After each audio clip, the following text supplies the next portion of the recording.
To guide you all through the various steps of manuscript writing, let me introduce Dr. Mohammad Waseem, HOD Pulmonology Department STH. He's a research advisor and a devoted mentor with excellent knowledge and experience of clinical research.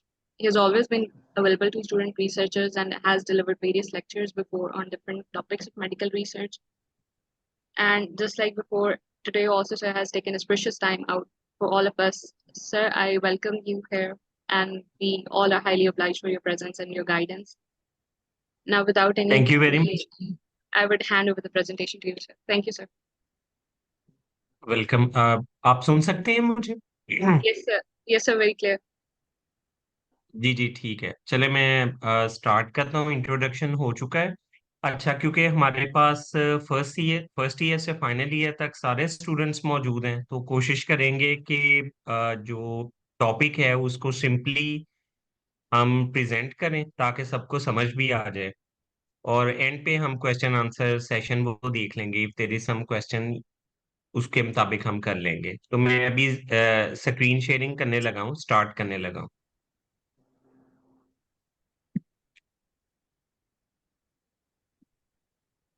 Okay, मुझे please host बना दीजिए। जी, thank you.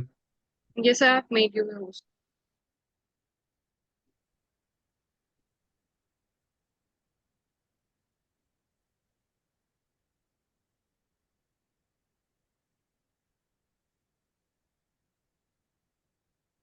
Screen sharing visible है सबको?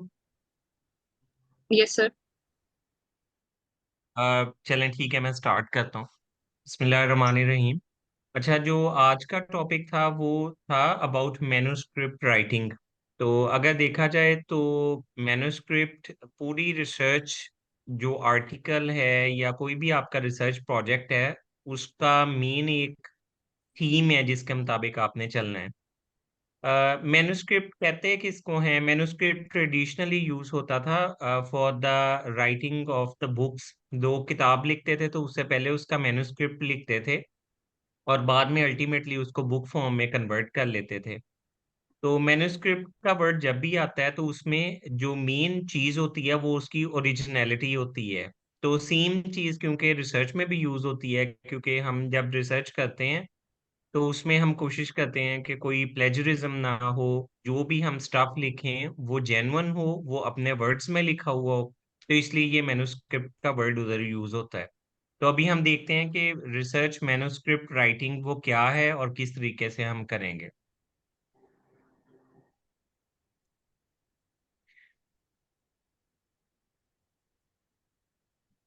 जब भी हमने research manuscript का आगाज करना है तो उसके लिए सबसे पहले हमें किसी ना किसी आइडिया की जरूरत है कि आप किस चीज के बारे में रिसर्च करना चाह रहे हैं।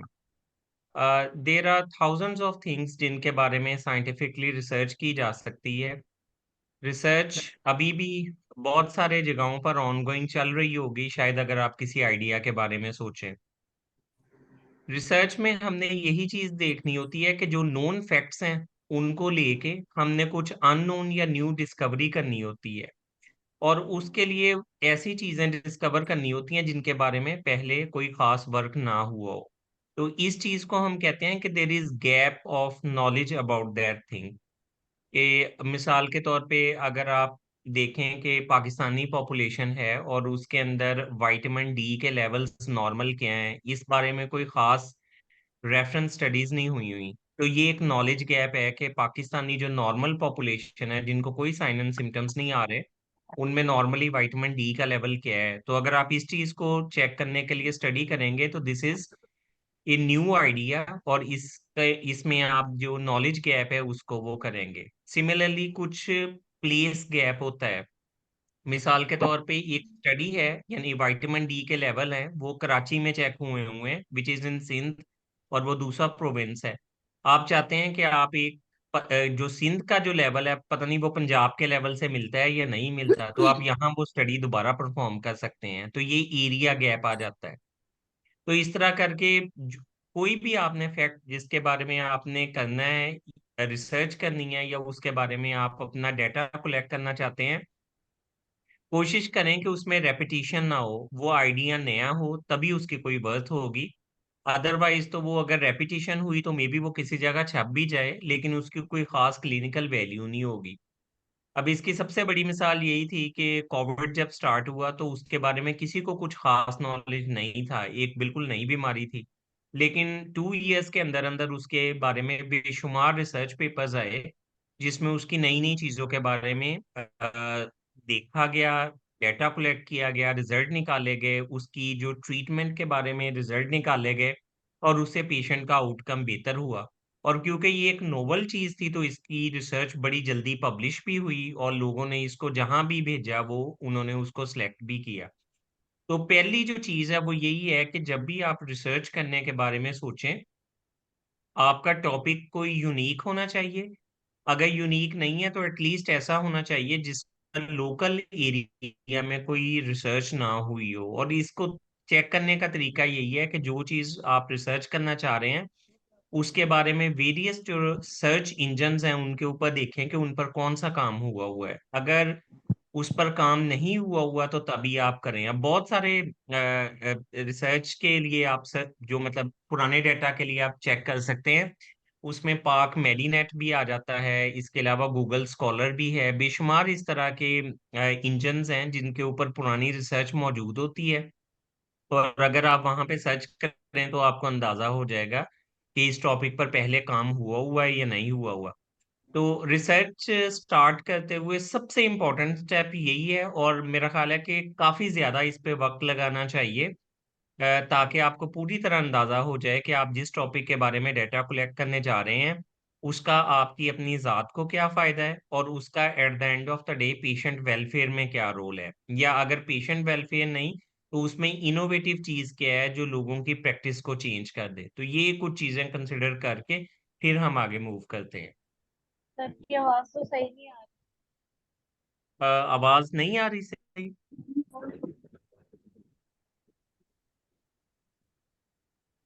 आप मुझे सुन सकते हैं? Sir, clear है, clear on our side. Clear है? तो मैं Yes, नाम sir. रिपीट यस कर सर क्लियर है। Yes, sir, it's definitely clear. अच्छा, सर अब आवाज क्लियर है सर। दूसरी, जी जी, अब दूसरी बात यह है कि आपने एक आइडेंटिफाई कर लिया कि ये एरिया ऐसा है जिस पे मैं काम करना चाह रहा हूँ, तो अब आपने उस पे एक फॉर्मल पेपर लिखना है, तो उसको आपने किस तरह करना है। उसमें ये सबसे इम्पोर्टेंट बात लिखी हुई है कि आप अगर पेपर लिखना चाह रहे हैं तो उसके लिए आपको प्रैक्टिस करनी पड़ेगी। कोई इस तरह का हार्ड एंड फास्ट रूल नहीं है कि जिसमें आपको कोचिंग या ट्रेनिंग प्रोवाइड की जाए और आप 1 या 2 अटेम्प्ट्स में पेपर लिख लें। आप उसी वक्त अच्छा पेपर लिख सकेंगे जब आप खुद लिखने की कोशिश करेंगे, उसको अपने किसी मेंटोर से या किसी सीनियर से चेक करवाएंगे, वो आपकी मिस्टेक्स को निकालेंगे। निकालने के बाद आप अपने आप को करेक्ट करेंगे, and once you have written a few papers तो आपको खुद अंदाजा होना शुरू हो जाएगा कि मैंने पेपर लिखना किस तरह है। So there is no shortcut as of आपकी राइटिंग अ पेपर इन कितनी ए सिंगल अटेम्प्ट। है? अच्छा, शादी को कितना अच्छा होता है? 8 साल। 8 साल। स्पीकर्स प्लीज अपने बंद कर दीजिए, इंटरप्शन हो रही है। ओके, उसके बाद फिर अगला स्टेप यही है कि मतलब एक दफा जब आपने ये देख लिया कि टॉपिक सिलेक्ट हो गया, और उसके बाद मेन ये कि आपने किस तरह उसको स्टार्ट करना है, तो इसमें कोई एक ऐसा हार्ड एंड फास्ट रूल नहीं है कि जिसके मुताबिक हम रिसर्च का एक पेपर या कोई आर्टिकल लिख सकें। इसमें एक पेपर से दूसरे पेपर में डिफरेंस होता है। मिसाल के तौर पे अगर आप किसी क्रॉस सेक्शनल स्टडी करना चाह रहे हैं तो उसमें उसके गाइडलाइंस या तरीकाकार, उसकी मेथोडोलॉजी और होगी। अगर आप एक्सपेरिमेंटल स्टडी करना चाह रहे हैं तो उसकी मेथोडोलॉजी और होगी। सिमिलरली हर जर्नल की अपनी गाइडलाइंस होती हैं, तो उसके मुताबिक उन्होंने ये बताया होता है कि उन्हें एब्स्ट्रैक्ट कितना चाहिए, उन्हें इंट्रोडक्शन कितना चाहिए, उन्हें रेफरेंसिंग किस तरह की चाहिए। तो ये मुख्तलिफ तरीके हैं, लेकिन ये है कि इनका बेसिक स्ट्रक्चर वो एक जैसा ही है। और तीसरी अहम बात जो अभी मैं डिस्कस कर चुका था वो बैकग्राउंड रीडिंग है, लिटरेचर सर्च। उसमें मैंने कुछ सर्च इंजन्स का भी जिक्र किया था कि जब भी स्टार्ट करने लगे तो ये बात चेक कर लें कि आपका आइडिया नोवल है और आपके आइडिया पर ज्यादा काम नहीं हुआ और इसके लिए एक्सटेंसिवली सर्च करनी पड़ती है, फिर ही बंदा आगे चलता है। ये एक पिक्चर है, इसमें आप देख लें कि जो एक मैन्युस्क्रिप्ट है उसका स्ट्रक्चर क्या होता है। सबसे पहले तो इसमें जो आपके मैन्युस्क्रिप्ट है उसमें रिसर्च का टाइटल होता है, उसके बाद ऑथर्स के नेम होते हैं और उसके बाद उसका एब्स्ट्रैक्ट होता है। एब्स्ट्रैक्ट उसकी एक समरी होती है जो कुछ वर्ड्स की होती है। उसके बाद कीवर्ड्स होते हैं। कीवर्ड्स के बाद फिर आपने कुछ पैराग्राफ में इंट्रोडक्शन लिखना होता है। उसके बाद आपने रिसर्च के मेथडोलॉजी लिखनी होती है कि आपने किस तरीके से डाटा कलेक्ट किया और उसका एनालाइज किस तरह किया। एनालिसिस के बाद जो रिजल्ट्स होंगे वो उसके बाद आप देंगे और रिजल्ट्स में आप ये देखेंगे कि कुछ रिजल्ट्स डिस्क्रिप्टिव फॉर्म में देंगे, कुछ रिजल्ट्स को डायग्राम फॉर्म में देंगे और कुछ के आप मुख्तलिफ ग्राफ्स बनाएंगे।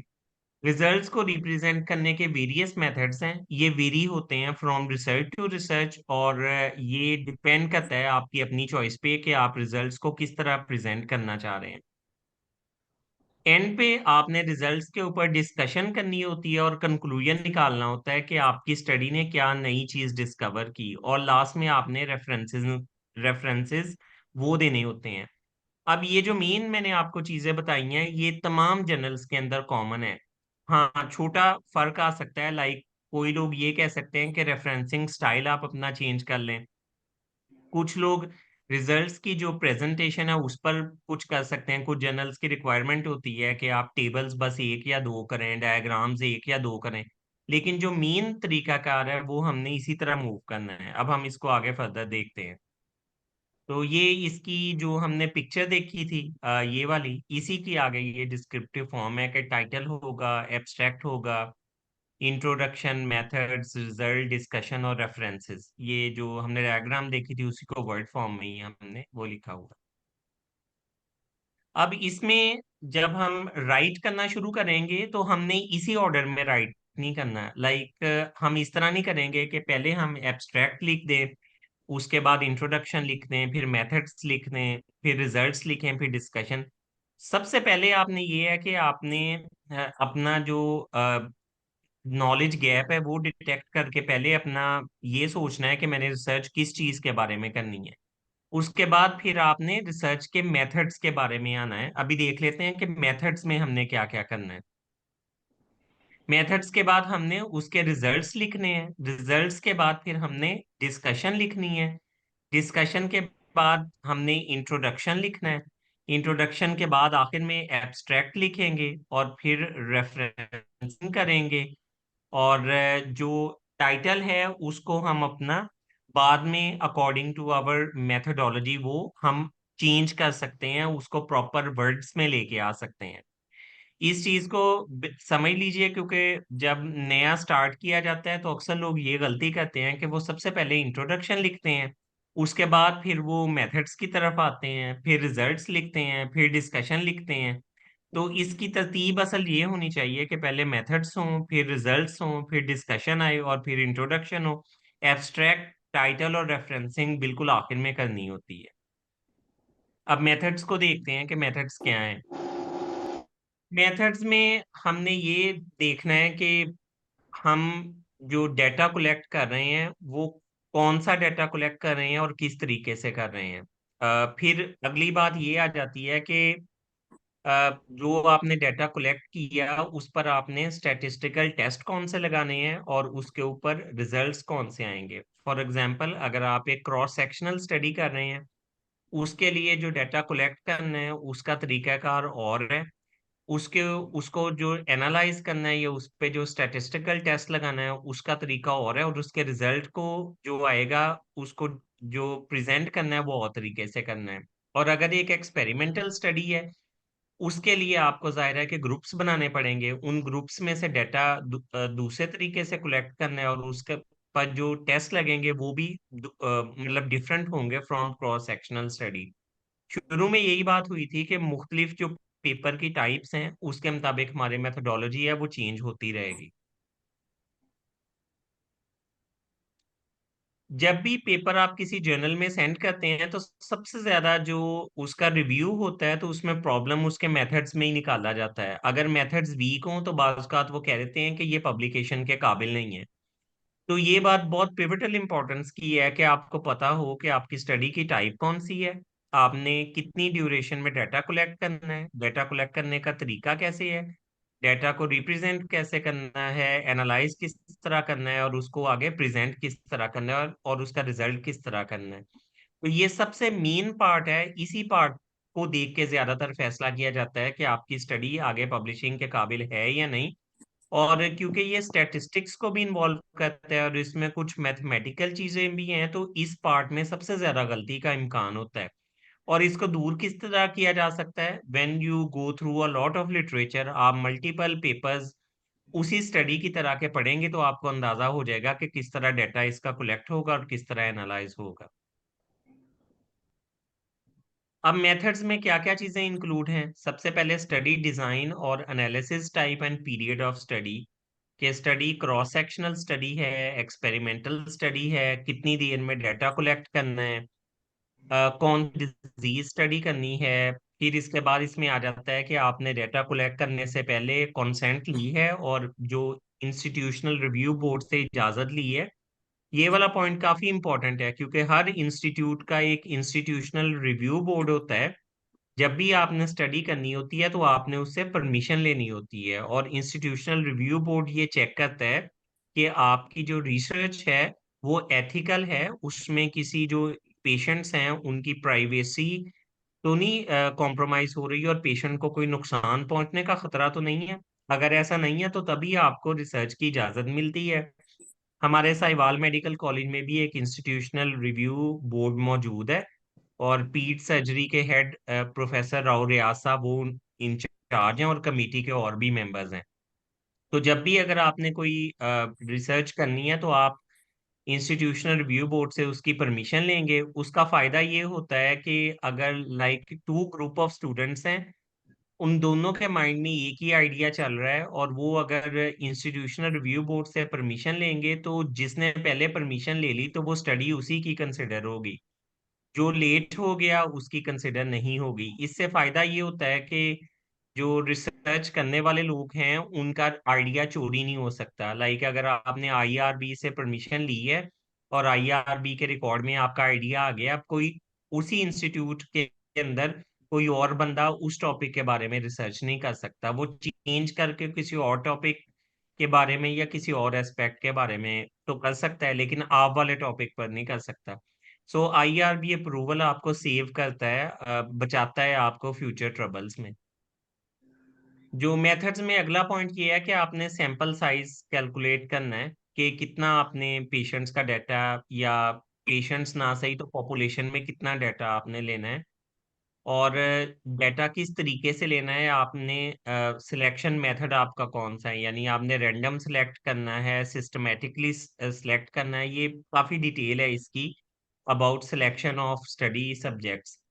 सैंपल साइज का कैलकुलेशन भी आपकी स्टडी के मुताबिक चेंज होता है। क्रॉस सेक्शनल स्टडी के लिए अलग फॉर्मूला लगता है, एक्सपेरिमेंटल के लिए अलग लगता है और इसके अलावा जो हॉरिजॉन्टल स्टडीज हैं यानी केस कंट्रोल कोहॉर्ट स्टडीज उनके लिए सैंपल साइज अलहदा कैलकुलेट होता है।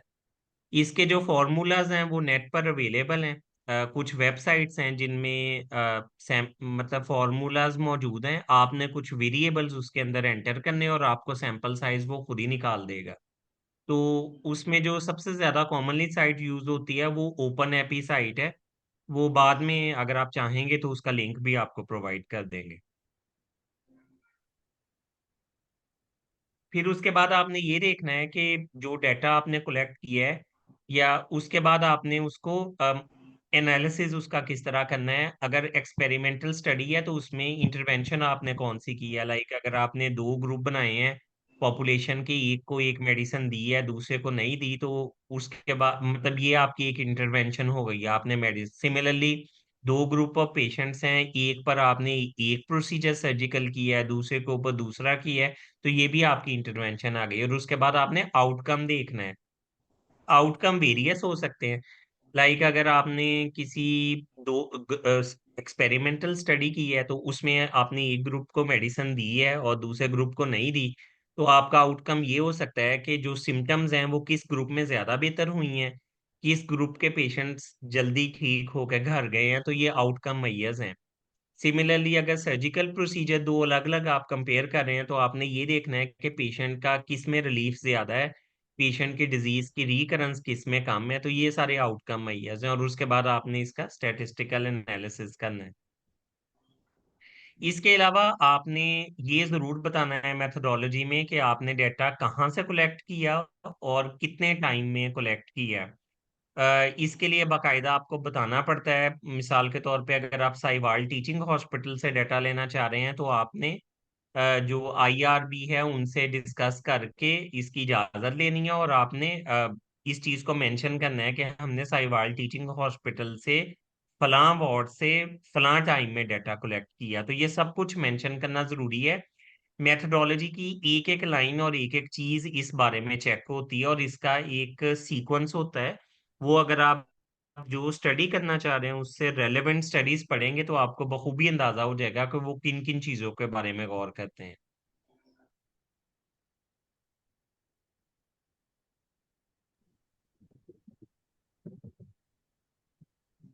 अब जब आपने मेथोडोलॉजी कर ली तो उससे अगला स्टेप ये है कि आपने रिजल्ट्स बताने हैं। अब जो आपने रिसर्च करने का आपका मकसद था वो यही था कि आप कोई नॉलेज गैप लेके और उसके बारे में मजीद इंफॉर्मेशन देना चाह रहे हैं, तो इसका मतलब ये है कि डाटा कलेक्ट करने और एनालिसिस के बाद जो आप रिजल्ट्स देंगे वो आपके पेपर की मेन चीज होगी, क्योंकि उसी को ही लोग देखेंगे कि फलां एरिया में इस टॉपिक के बारे में रिसर्च हुई थी और ये नई चीज पता चली है। तो उस चीज को वो लोग अपने आर्टिकल्स में फर्दर कोट करेंगे और सिमिलरली वो चीज आगे किसी टेक्स्ट बुक में भी जा सकती है, किसी भी रिसर्च फर्दर पेपर में जा सकती है, तो इसलिए रिजल्ट वो सबसे इम्पोर्टेंट पार्ट है। It is heart of your paper. अच्छा, इसमें रिजल्ट्स हमने उस वक्त लिखने हैं कि जब हम जो रिजल्ट को फिगर्स और टेबल्स की फॉर्म में पहले पेश करेंगे और उसके बाद ही फिर हम उसमें करेंगे। रिजल्ट्स लिखने के दो तरीके हैं। पहला तो है डिस्क्रिप्टिव तरीका कि हम उसको पैराग्राफ की फॉर्म में लिखते हैं, लेकिन वो कोई बहुत ज्यादा तवज्जो से लोग नहीं देखते और उसको पढ़ने में डिफिकल्टी होती है। तो कोशिश यही होती है कि जो डाटा है उसको, उसके रिजल्ट्स को हम टेबल फिगर्स की फॉर्म में बताएं। उससे पढ़ने वाले को आसानी भी हो जाती है और उसको याद करने में भी आसानी हो जाती है अगर वो उसका रेफरेंस देना चाह रहा था। रिजल्ट्स का फायदा क्या होता है? रिजल्ट्स का फायदा ये होता है कि आप जो आपने शुरू में रिसर्च में एक नॉलेज गैप सोचा था, लाइक आपने सोचा था कि अ, एक एरिया के अंदर विटामिन डी लेवल नहीं पता चले, तो क्या आपके रिजल्ट से वो बात साबित हो रही है? या इसी तरह अगर आपने ये हाइपोथेसिस बनाया था कि मैं दो ग्रुप लूंगा, एक को कोई ड्रग नहीं दूंगा, दूसरे को एक ड्रग दूंगा और उसके बाद रिजल्ट्स चेक करूंगा कि वो जो मैंने ड्रग प्रपोज किया वो ज्यादा फायदेमंद है, तो वो रिजल्ट से ये पता चलेगा कि क्या आपका वो हाइपोथेसिस ठीक था या नहीं ठीक था। सेकेंडली रिजल्ट्स के अंदर बाज़ात कुछ ऐसी चीजें डेफिशिएंट रह जाती हैं जिनकी बेस पे फर्दर स्टडीज हो सकती हैं, तो आप वो भी मेंशन कर सकते हैं। और ये जो दोनों चीजें हैं इनको आपने आगे डिस्कशन में फर्दर इलेबोरेट करना होता है। रिजल्ट्स में जब भी आप बताएंगे तो आपने अपनी तमाम फाइंडिंग्स का जिक्र करना है, चाहे वो आपको सिग्निफिकेंट लगे या ना लगे। और इसमें आपने कोई भी बायस नहीं शो करनी होती। और मतलब आपके जेन में ये था कि एक ड्रग आप इंट्रोड्यूस कर रहे हैं और वो पेशेंट को फायदा देगी, लेकिन अगर उसने फायदा नहीं दिया तो आप रिजल्ट्स को चेंज या मॉडिफाई करने की कोशिश नहीं करेंगे। अगर नहीं उसने फायदा दिया तो आप उसको एज सच ही लिखेंगे। और रिजल्ट्स के अंदर आपने अपनी स्टडी की स्ट्रेंथ्स या वीकनेस नहीं बतानी होती, ये डिस्कशन में बतानी होती है। जो रिजल्ट्स हैं उसमें आप अपनी जो हेडिंग्स हैं वो भी बना सकते हैं। इसमें आप ऑर्डर के साथ अपनी जो फाइंडिंग्स हैं उनको भी बता सकते हैं और जनरल से स्पेसिफिक की तरफ चलना होता है। लाइक आप जो एज जेंडर उसका पहले रिजल्ट का एनालिसिस बता सकते हैं और बाद में जो स्पेसिफिक फाइंडिंग्स हैं उनको वो बता सकते हैं। और रिजल्ट बताते हुए हमेशा पास्ट टेंस यूज करना है। रिजल्ट्स आपके हाइपोथेसिस को कंफर्म या रिजेक्ट करते हैं, they do not prove anything. Hypothesis क्या होता है? हाइपोथेसिस ये होता है कि रिसर्च स्टार्ट करने से पहले आप एक हाइपोथेसिस बनाते हैं। मोस्टली ये एक्सपेरिमेंटल स्टडीज में बनाया जाता है और इसमें हाइपोथेसिस ये होता है जिसमें आप एक चीज एस्यूम कर लेते हैं कि ये एक न्यू ड्रग है जिसका मैं एक्सपेरिमेंट करने लगा हूँ। ये देने से पेशेंट का ब्लड प्रेशर ज्यादा लोअर करेगा as compared to the other drug. तो आप उस पे पेशेंट दोनों ग्रुप्स को 2 ड्रग्स देते हैं और फिर रिजल्ट्स चेक करते हैं और अगर आप वाले ड्रग की वजह से ब्लड प्रेशर ज्यादा लोअर हुआ तो आपका हाइपोथेसिस कंफर्म हो गया और अगर ना ब्लड प्रेशर ज्यादा लोअर हुआ तो वो रिजेक्ट हो गया। तो हाइपोथेसिस को प्रूव करता है रिजल्ट या डिसप्रूव करता है।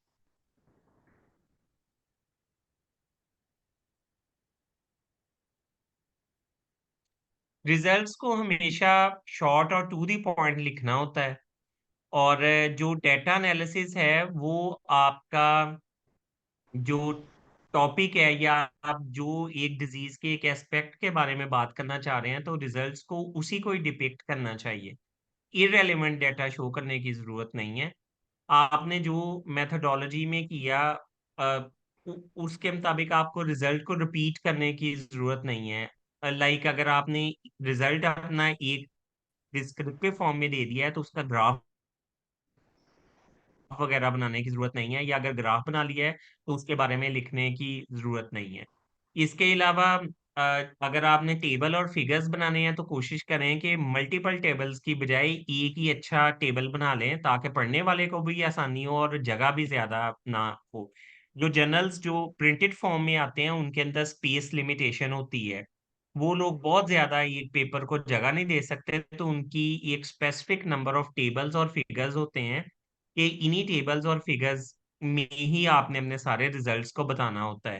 तो इसलिए मल्टीपल छोटे छोटे टेबल्स और फिगर्स की बजाय एक ही ऐसा टेबल या फिगर बना दिया जाए जिसमें मैक्सिमम रिजल्ट्स आप शो कर सकें। इसके अलावा परसेंटेजेस और नंबर्स वगैरह को पॉइंट्स में ना लिखा जाए। कोशिश की जाए कि उनको पॉइंट्स के बगैर लिखा जाए ताकि पढ़ने वाले को आसानी हो जाए।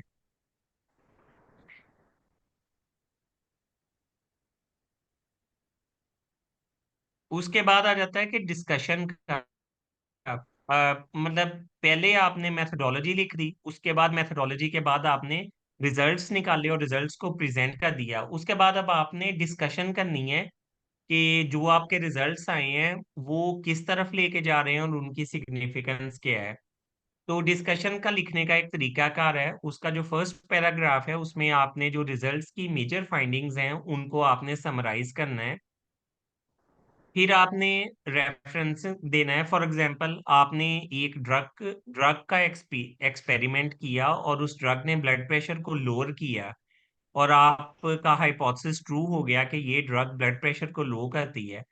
अब आपने अपनी इस फाइंडिंग को फर्स्ट पैराग्राफ में लिखना है और उसके बाद आपने ऐसे पेपर्स का रेफरेंस देना है जो किसी दुनिया के किसी और हिस्से में किसी ने वैसी ड्रग को यूज किया हो और उनके भी सिमिलर रिजल्ट्स हों तो आप उनको फाइंडिंग्स को अपनी फाइंडिंग्स के साथ बता सकते हैं कि जो मेरा रिजल्ट निकला है वो पहले भी कुछ लोगों ने स्टडी की थी in this part of the world और उनका भी यही रिजल्ट आया है।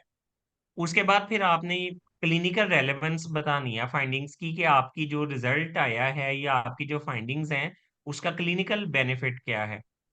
और उसके बाद फिर आपने लिमिटेशंस बतानी है कि आपकी स्टडी की लिमिटेशंस वो क्या हैं। सबसे बड़ी लिमिटेशन यही होती है कि पॉपुलेशन जो आपका सैंपल साइज है समटाइम्स वो बहुत ज्यादा बड़ा नहीं होता। तो आप ये कॉन्फिडेंटली नहीं ये कह सकते अगर फॉर एग्जांपल आप ये स्टडी कर रहे हैं कि prevalence of hypertension in Sahiwal population के साहिवाल की टोटल आबादी में हाइपरटेंशन कितने लोगों को है। तो उसमें अगर आपका सैंपल साइज 1000 भी आता है तो उसमें अगर हाइपरटेंशन की जो रेशियो निकलती है वो जरूरी नहीं है कि वो पूरी पॉपुलेशन को शो करे। तो इसलिए ये आप मेंशन कर सकते हैं कि हमने जो सैंपल लिया था वो कम लोगों का लिया है, 1000 का लिया है। मे बी लार्जर सैंपल की स्टडी करें तो उससे फायदा होगा। तो ये लिमिटेशंस होती हैं। इसी तरह अगर आप पेशेंट्स पे स्टडी कर रहे हैं, फॉर एग्जांपल आप पेशेंट्स के अंदर विटामिन डी का लेवल पॉपुलेशन में चेक करना चाह रहे हैं, तो उसमें एक तरीका तो ये है कि आप कम्युनिटी में जाके लोगों के विटामिन डी के सैंपल्स लें। और दूसरा तरीका ये है कि जो आपके हॉस्पिटल में पेशेंट्स आए, लोग आए चेक करवाने के लिए, उनके साथ अटेंडेंट्स का ले लें। उससे आपको कन्वीनियंस हो जाएगी, लेकिन शायद हॉस्पिटल में आने वाले लोग ट्रूली उस पॉपुलेशन को प्रेजेंट नहीं करेंगे जो साहिवाल में मौजूद है। तो इस तरह की वेरियस लिमिटेशंस होती हैं, तो उन लिमिटेशंस को मेंशन करना है। और ये भी बता सकते हैं कि इस लिमिटेशन का आपकी स्टडी पे क्या इन्फ्लुएंस कर रहे थे। और हमने यही बात की थी कि मेथोडोलॉजी के बाद हम रिजल्ट्स करेंगे, और रिजल्ट्स में डाटा प्रेजेंटेशन इस तरह करेंगे कि वो लिमिटेड स्पेस में हम मैक्सिमम डाटा प्रेजेंट कर सकें, और वो आई कैचिंग होना चाहिए। यानी बजाय इसके कि हम पैराग्राफ फॉर्म में लिखें, हम फाइंडिंग्स को ग्राफ टेबुलेटेड फॉर्म में लिखें। और मुख्तलिफ किस्म के डाटा को मुख्तलिफ तरीके से आप प्रेजेंट कर सकते हैं। कुछ को ग्राफ की शक्ल में कर सकते हैं, कुछ को आप टेबल फॉर्म में कर सकते हैं। और अक्सर जो जिन जर्नल्स में आप पब्लिकेशन के लिए सेंड करेंगे, उनकी पॉलिसी में ये बात मेंशन होती है कि आपने किस तरीके, कितने आपको टेबल्स अलाउ हैं और कितने आप ग्राफ अलाउ हैं। तो ये आप कर सकते हैं। उसके बाद डिस्कशन की बारी आती है। डिस्कशन बेसिकली ये होता है कि आपने जो डाटा एनालिसिस किया है, जो रिजल्ट निकाले हैं, उनकी सिग्निफिकेंस क्या है। तो डिस्कशन लिखने का भी एक प्रॉपर तरीका है। इसको हम चंद पैराग्राफ की फॉर्म में लिखते हैं। जो पहला पैराग्राफ है उसमें हम जो आपकी मेजर फाइंडिंग्स हैं रिजल्ट की, उसको हम समराइज करते हैं कि जो हमने स्टडी की, डाटा कलेक्ट किया और उसका जो रिजल्ट निकला है वो क्या है। उसके बाद आपने ये देखना होता है कि क्या आपने जो रिजल्ट निकाला है ये इंटरनेशनल लेवल या नेशनल लेवल या लोकल लेवल की इस जैसी किसी और स्टडीज में भी ऐसा ही रिजल्ट निकला है, तो उसका आप रेफरेंस कोट करेंगे। फॉर एग्जांपल, आपके रिजल्ट्स में ये निकला है कि हाइपरटेंशन की प्रेवलेंस मेल्स में ज्यादा है, तो आपने ये रेफरेंस देना है।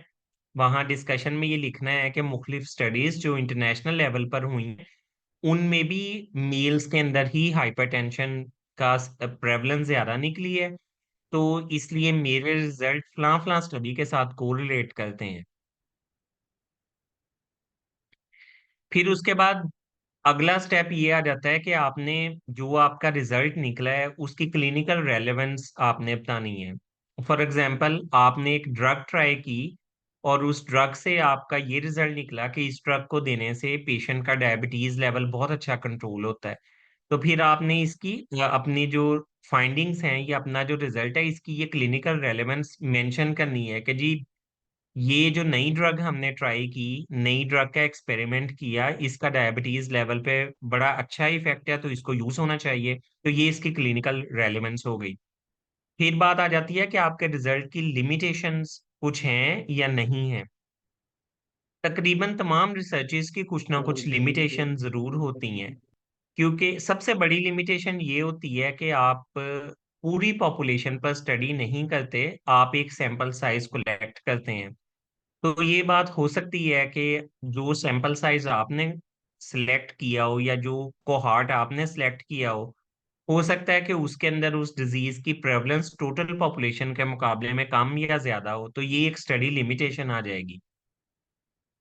और इसके अलावा ये भी लिमिटेशन हो सकती है कि आपको स्टडी करनी चाहिए थी कम्युनिटी में, लेकिन आप घर घर जाके नहीं कर सकते। इसकी बजाय आपने हॉस्पिटल आने वाले लोगों का इंतखाब कर लिया, उनके अंदर स्टडी कर ली, तो ये भी एक लिमिटेशन आ जाएगी।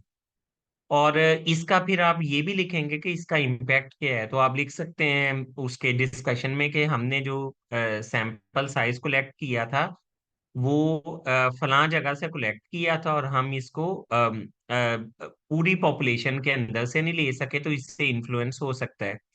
इसमें सैम्पलिंग का एक तरीका होता है जिसको कहते हैं कन्वीनियंट सैम्पलिंग। उसमें ये होता है कि जो सैंपल आपके करीब और आसान हो, आप उसको पिक कर लेते हैं। लाइक आप डॉक्टर हैं, मेडिकल स्टूडेंट हैं, तो इस बजाय इसके कि आप कम्युनिटी में घर घर जाएं, आप पेशेंट के साथ आने वाले जो हेल्दी अटेंडेंट्स हैं उनका डाटा आप ज्यादा इजीली ले सकते हैं, क्योंकि वो खुद हॉस्पिटल आए हुए होते हैं। तो इसको कन्वीनियंट सैम्पलिंग कहते हैं, लेकिन इस तरह की सैम्पलिंग में रिजल्ट खराब होने का काफी बड़ा चांस होता है। और फिर आप ये भी मेंशन करेंगे कि अगर अगली कोई स्टडीज हों तो वो किस तरह इन लिमिटेशंस पर काबू पाएं। उसमें आप मेंशन कर सकते हैं कि मजीद स्टडीज की जा सकती हैं जिसमें पॉपुलेशन का साइज या सैंपल साइज ज्यादा लिया जा सकता है और सैम्पलिंग टेक्निक बेटर की जा सकती है।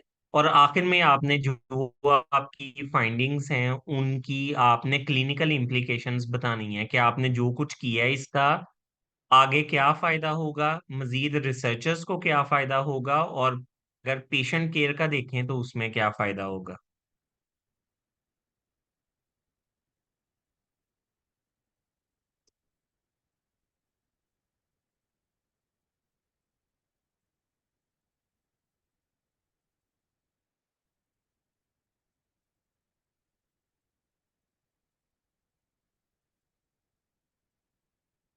अच्छा, एक इम्पॉर्टेंट बात यह है कि डिस्कशन में जो आपने करना है उसमें आपने जो अपने रिजल्ट्स और दूसरी चीजें हैं उनको बहुत ज्यादा मेंशन नहीं करना। सिमिलरली डिस्कशन में जो आपने रेफरेंसिंग करनी है उनको भी आपने रेपिटेशन नहीं करनी, यानी इस तरह नहीं करना कि अगर आपकी जो रिजल्ट्स हैं वो लाइक आपने एज के हिसाब से प्रेवलेंस देखी है, जेंडर के हिसाब से कोई प्रेवलेंस देखी है, तो ये ना हो कि डिस्कशन में आप एज के एतबार से जो प्रेवलेंस है, लाइक ओल्ड एज में डायबिटीज ज्यादा है, तो सारी डिस्कशन आपकी उसी पॉइंट के बारे में चलती रहे, आप जेंडर वाली बात को भी मेंशन ना करें और आप लाइफस्टाइल को भी ना मेंशन करें, ओबेसिटी को भी ना मेंशन करें। तो तमाम जो आपके रिजल्ट्स हैं they should carry equal importance in the discussion.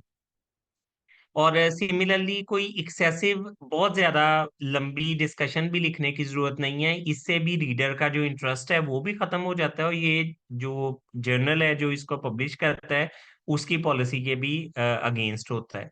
तो डिस्कशन एक कह लें कि स्मार्ट वर्क होना चाहिए और उसमें आपके जो तमाम रिजल्ट्स हैं उनकी इक्वल रिप्रेजेंटेशन होनी चाहिए। हाँ, ये है कि अगर कोई बहुत ग्राउंड ब्रेकिंग किस्म का आपका रिजल्ट है जो आप सोचते हैं कि इसकी वजह से प्रैक्टिस चेंज हो सकती है, लाइक आपने कोई एक नई ड्रग का ट्रायल किया और वो नई ड्रग के बड़े सूटेबल रिजल्ट्स निकले हैं, तो उसको आप ज्यादा इंपॉर्टेंस दे सकते हैं और उसको आप 1 और 2 पैराग्राफ मोर ऐड कर सकते हैं उसके बारे में। डिस्कशन में हम क्या मिस्टेक्स करते हैं ज्यादातर, हम ये करते हैं कि हम जो हमारा असल टारगेट होता है उसके अलावा भी बाकी चीजों के बारे में डिस्कशन शुरू कर देते हैं। हमारा जो रिजल्ट होता है उसके अलावा हम दूसरी चीजों के बारे में बात करना शुरू कर देते हैं। इसके अलावा ये भी हम करते हैं कि हमारी डिस्कशन से मतलब हमारे डेटा से जो रिजल्ट निकला है हम उसकी बजाय कोई और चीज लिखना शुरू कर दें, जो कंक्लूजन आया है जो डेटा से सपोर्ट नहीं हो रहा उसके बारे में लिखना शुरू कर दें। और इसके अलावा ऐसी डिस्कशन जिसमें फ्यूचर रिसर्च के बारे में या लिमिटेशन ना बताई हो तो वो भी नाकाफी होती हैं। तो ये मिस्टेक्स को दूर करने का तरीका यही है कि आप एक तो ज्यादा से ज्यादा डिस्कशन खुद लिखने की कोशिश करें। दूसरा, अगर उसी टॉपिक के बारे में कोई पहले रिसर्च पब्लिश हो चुकी है तो उनकी डिस्कशंस को पहले 3-4 दफा पढ़ लें। आपको खुद ही अंदाजा हो जाएगा कि वो लोग किस तरह लिख रहे हैं, तो आप आइडियली फिर उसी के मुताबिक लिखेंगे। इसमें डिस्कशन में थीम तकरीबन एक जैसे ही होते हैं, सिर्फ ये है कि आपका जो रिजल्ट है वो उन इंटरनेशनल स्टडीज से थोड़ा सा डिफरेंट हो सकता है, परसेंटेजेस में थोड़ा सा डिफरेंस हो सकता है, लेकिन जो डेटा एनालिसिस है वो मोस्ट ऑफ द टाइम वैसे ही होता है जो इंटरनेशनल स्टडीज में होता है। अब बात आ जाती है कि इंट्रोडक्शन, अगर आप किसी पब्लिश्ड आर्टिकल में देखें तो इंट्रोडक्शन सबसे पहला पार्ट होता है, लेकिन अगर आप तरतीब के हिसाब से देखें तो डिस्कशन के बाद आपको इंट्रोडक्शन लिखना लिखना चाहिए। अब इंट्रोडक्शन क्या होता है? इंट्रोडक्शन के भी डिस्कशन की तरह कुछ पैराग्राफ्स होते हैं और उसमें आपने कुछ फैक्ट्स बताने होते हैं। सबसे पहले आपने ये बताना होता है कि आप रिसर्च कर क्यों रहे हैं, और आपने स्पेसिफिक पर्पस लिखना होता है। ये जो स्पेसिफिक पर्पस या आप रिसर्च कर क्यों रहे हैं, ये बेसिकली वही जो नॉलेज गैप आपने आइडेंटिफाई किया होता है उसी को ही बारे में ही बताना होता है। मिसाल के तौर पे आप कह लें कि पाकिस्तानी जो पॉपुलेशन है इसमें से कितने लोगों ने कोविड की वैक्सीन लगवाई है। तो आप अगर इस सिलसिले में रिसर्च करना चाह रहे हैं तो आप ये मेंशन करेंगे कि इसके बारे में कोई पहले से डाटा मौजूद नहीं है, हम कोविड का वैक्सीनेशन स्टेटस देखना चाह रहे हैं, और फिर आपने इसकी सिग्निफिकेंस बतानी है कि इसका फायदा क्यों होगा। इसका फायदा ये होगा कि अगर 60% से ऊपर पॉपुलेशन को कोविड वैक्सीनेशन हो चुकी है तो इससे कम्युनिटी के अंदर हर्ड इम्यूनिटी डेवलप हो जाएगी। तो ये वाली मतलब एक सिग्निफिकेंस है इस चीज की, तो आप इसको मेंशन करेंगे। इंट्रोडक्शन में आपको ये बताना पड़ेगा कि आपको रिसर्च करने का ख्याल क्यों आया, इस रिसर्च पर पहले से डाटा मौजूद है या नहीं। अगर एक ही टॉपिक पर पहले भी आपके एरिया में लाइक साहिवाल में प्रेवलेंस ऑफ ओबेसिटी के बारे में 15 रिसर्चेस पहले ही हो चुकी हैं तो आपका रिसर्च करने का कोई खास फायदा नहीं है, क्योंकि पहले ही इस पे काम हो चुका है। तो इस सूरत में आपका जो कोई स्पेसिफिक पर्पस भी नहीं होगा और ऐसी रिसर्च किसी अच्छे जर्नल में पब्लिश भी नहीं होगी। हाँ, अगर आप ये देखना शुरू कर दें कि साहिवाल रीजन में ओबेसिटी वाले जो पेशेंट्स हैं उनका कितनी एसोसिएशन है हार्ट डिजीज के साथ, तो ये एक नया काम शायद होगा। इसके बारे में अगर पहले नहीं काम किया हुआ तो ये आप बता सकते हैं। और आप ये लिख सकते हैं कि कार्डियोवैस्कुलर इवेंट्स बहुत इंक्रीज कर रहे हैं, तो हमने सोचा कि ओबेसिटी का इसके साथ एसोसिएशन देख लें, तो इसलिए हमने ये स्टडी की है। तो ये एक अच्छी रीजन बन जाएगी और ये किसी अच्छे जर्नल में भी पब्लिश हो सकती है। इसके अलावा आपने जिस टॉपिक के बारे में आप रिसर्च करना चाह रहे हैं आपने ये बताना है कि अभी तक उसके बारे में क्या चीजें मौजूद है, यानी known facts about that disease. और उसके बाद आपने बताना है कि व्हाट इज अननोन, के जो उसके बारे में अभी तक नोन नहीं है। और फिर आपने ये बताना है कि आप उन अननोन फैक्ट्स में से कौन सा एक सिंगल फैक्ट रिसर्च करना चाह रहे हैं। इसकी मिसाल ये है कि कार्डियोवैस्कुलर डिजीज के जो रिस्क फैक्टर्स हैं उसमें ओबेसिटी भी है, स्मोकिंग भी है, अल्कोहलिज्म भी है। तो आप जरूरी नहीं कि इन तमाम फैक्टर्स को ही रिसर्च करें, आप सिंपल ओबेसिटी लेके उन लोगों के अंदर भी कार्डियोवैस्कुलर की एसोसिएशन देख सकते हैं, और किसी और स्टडी में आप स्मोकिंग के लिए एसोसिएशन चेक कर सकते हैं। और इंट्रोडक्शन के एंड पे आपने ये बताना है कि आपने कौन सा स्टडी का मेथड यूज करना है और आपकी फाइंडिंग्स, आपकी क्या एक्सपेक्टेशन है उसके बारे में। अगर आप एक्सपेरिमेंटल स्टडी कर रहे हैं तो आपको अपने इंट्रोडक्शन में हाइपोथेसिस के बारे में भी बताना होगा। हाइपोथेसिस के बारे में मैं पहले ही बता चुका हूँ कि ये most of the time experimental studies में होता है। एक्सपेरिमेंटल स्टडी क्या होती है कि उसमें आप टू ग्रुप्स बनाते हैं, एक ग्रुप में इंटरवेंशन करते हैं और एक ग्रुप में नहीं करते। इंटरवेंशन क्या हो सकती है कि एक ग्रुप को आप स्पेसिफिक मेडिसिन दे दें, एक ग्रुप में स्पेसिफिक प्रोसीजर कर दें, दूसरे में ना करें। और आपका हाइपोथेसिस ये होता है कि ये स्पेसिफिक ड्रग या ये स्पेसिफिक इंटरवेंशन करने से पेशेंट को ये फायदा या नुकसान होगा। तो अगर तो आपके जो आप हाइपोथेसिस है उसके मुताबिक रिजल्ट निकले तो आपका हाइपोथेसिस प्रूव हो जाएगा, अदरवाइज प्रूव नहीं होगा। और इंट्रोडक्शन में आपने बहुत जो रेलेवेंट रेफरेंसेस है वही देने होते हैं। Most of the time introduction में जस्ट 2 या 3 रेफरेंसेस ही चाहिए होते हैं, जो हार्ड जो आपके फैक्ट्स हैं उन्हीं को डिस्क्राइब करते हैं।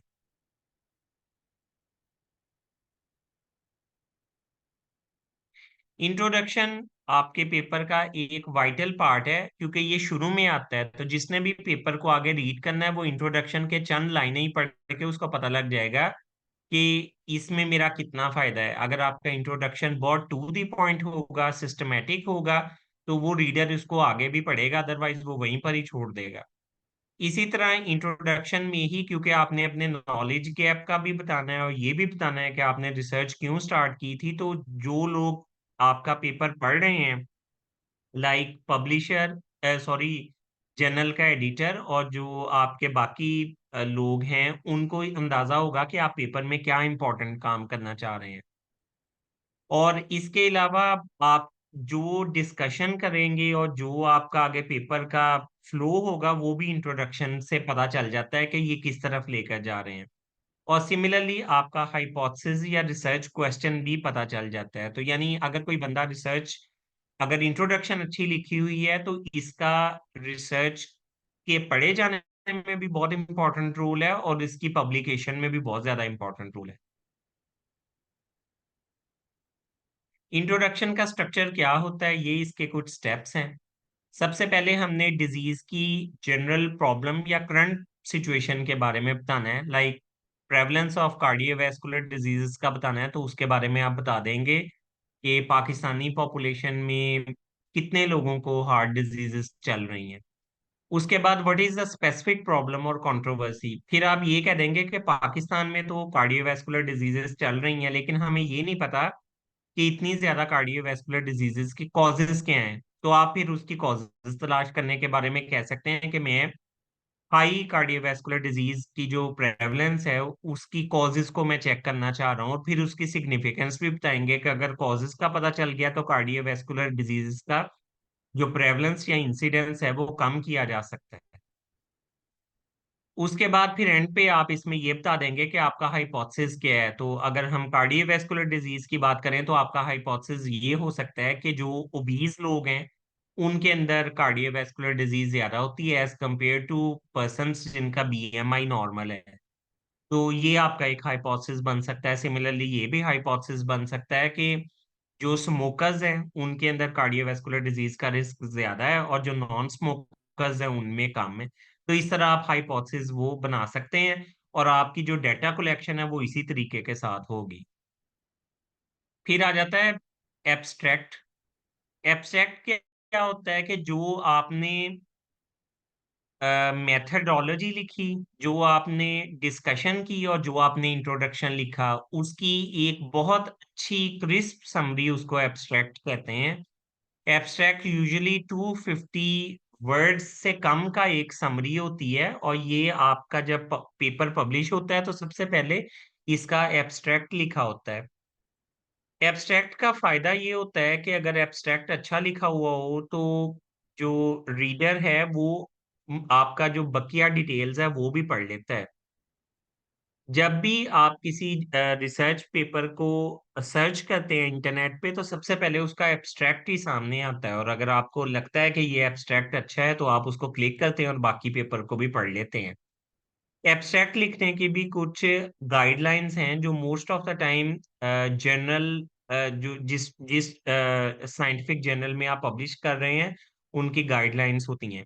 सबसे पहली और बड़ी गाइडलाइन यही होती है कि एब्स्ट्रैक्ट की लेंथ उन्होंने स्पेसिफाई की होती है और वो most of the time 250 word से कम ही होती है। और दूसरा ये कि एब्स्ट्रैक्ट को आगे सब पार्ट्स में डिवाइड किया होता है। वो सब पार्ट्स क्या क्या हैं उसमें हम देख लेते हैं। सबसे पहले तो हमने बैकग्राउंड या सिग्निफिकेंस बतानी होती है, और वो मैं इसकी मिसाल ये दे देता हूँ कि रिलेशनशिप या association of smoking with cardiovascular disease. तो आप उसकी एक लाइन में बता देंगे कि साहिवाल के अंदर कार्डियोवैस्कुलर डिजीज बहुत ज्यादा बढ़ रही हैं, तो हम इसके रिस्क फैक्टर में स्मोकिंग को देखना चाह रहे हैं। ये आपने बैकग्राउंड बता दिया। ऑब्जेक्टिव यही है कि इसको जरा साइंटिफिकली आप बता देंगे कि association of smoking with cardiovascular disease. फिर आगे आप बता देंगे कि आपकी स्टडी का डिजाइन कौन सा है। क्या आप क्रॉस सेक्शनल स्टडी करना चाह रहे हैं, या अगर आप एसोसिएशन वगैरह देखना चाह रहे हैं तो उसमें आप केस कंट्रोल और कोहॉर्ट स्टडी या लॉन्गिट्यूडनल स्टडी करना चाह रहे हैं। और उसी के मुताबिक फिर आपने मेथड्स लिखने हैं और उनका फिर आगे जो रिजल्ट आएगा उनमें से जो क्रिस्प रिजल्ट्स हैं 2 या 3 वो आपने लिखने हैं, और आखिर में आपने कंक्लूजन लिख देना है। इसके अलावा बहुत सारे जर्नल्स में एब्स्ट्रैक्ट के अंदर कुछ कीवर्ड्स होते हैं, वो कीवर्ड्स आपने लिखने होते हैं। जो मैं आपको मिसाल दे रहा हूँ कि association of smoking with cardiovascular diseases, तो इसके अंदर जो कीवर्ड्स हो सकते हैं वो एक स्मोकिंग आ जाएगा, एक कार्डियोवैस्कुलर डिजीज आ जाएगा, इसके अलावा इंसिडेंस भी आ सकता है। तो जब कोई सर्च जैसे आप गूगल स्कॉलर पे जाएं और आप जब इंसिडेंस स्मोकिंग और कार्डियोवैस्कुलर डिजीज लिखेंगे, तो उन अगर कीवर्ड्स आपके एब्स्ट्रैक्ट में होंगे तो आपका एब्स्ट्रैक्ट उस सर्च में इंक्लूड हो जाएगा। तो इसलिए कीवर्ड्स लिखना बहुत ज्यादा इंपॉर्टेंट है। अब ये कीवर्ड्स कहाँ से पता चलते हैं? इसके लिए एक वेबसाइट होती है जिसको मैश कहते हैं। उस वेबसाइट पे जाके कीवर्ड्स की लिस्ट होती है। जब आप उसमें से कीवर्ड्स लेके ऐड करेंगे तो वो डेफिनेटली सर्च में जरूर आएंगे और आपकी जो रिसर्च है वो हाईलाइट होगी। एब्स्ट्रैक्ट पूरी रिसर्च का एक समरी होती है, इसलिए इसमें आपको वेग डिटेल देने की जरूरत नहीं। आप बिल्कुल एक समराइज्ड फॉर्म में और टू द पॉइंट बात करेंगे।